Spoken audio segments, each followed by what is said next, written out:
In my most recent video, I made 2 speaker boxes, a shallow one, which you can see right here, and one that's deeper. And the idea there was to try to find out if mounting the driver close to the back panel really makes that much of a difference. So, quite satisfied with how that turned out. However, it brought up another question for me that I really wanted to answer. I know the answer already, but I thought it would be interesting to do it on camera.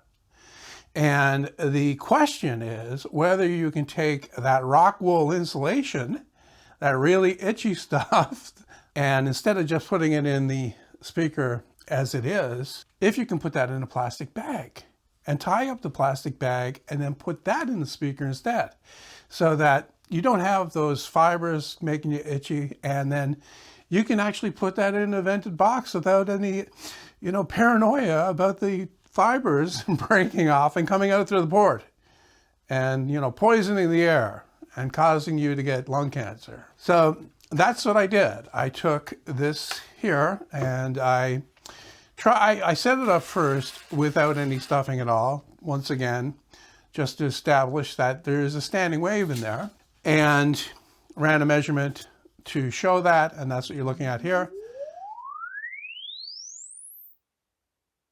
Then I took the driver back out again, and I put the insulation in, just raw, and I ran another measurement, and that's what you're looking at here. And we can see that it did take care of that standing wave, just like it did in my previous video.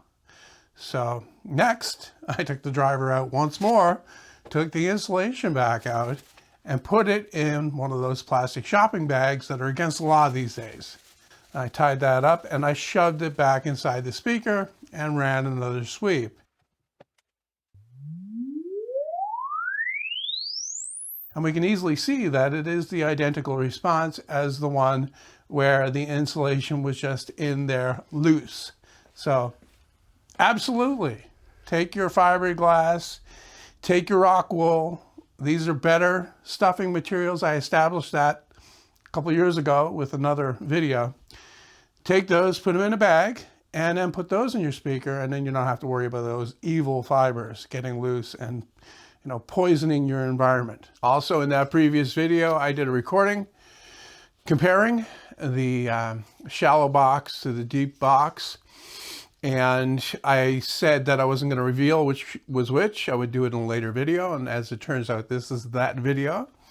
But I did leave a pretty strong clue. And that's that segment at the end that shows, well, it plays the sample, but you can also see the end of my editing session there, where it switches back and forth between A and B.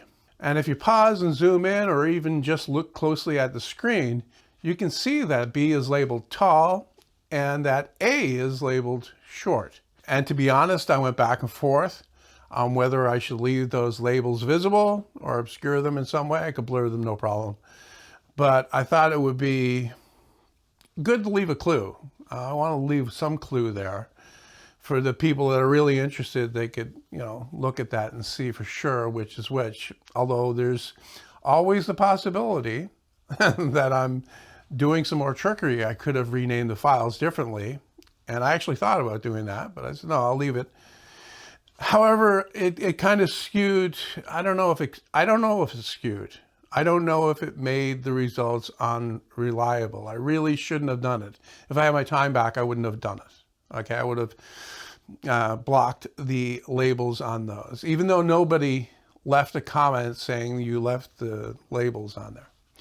So I don't know. Next time I will probably do things differently. The other possibility that I was thinking about was just to use one track and copy it to the next track down and just switch back and forth between those and see how many people would hear a difference between those 2 tracks.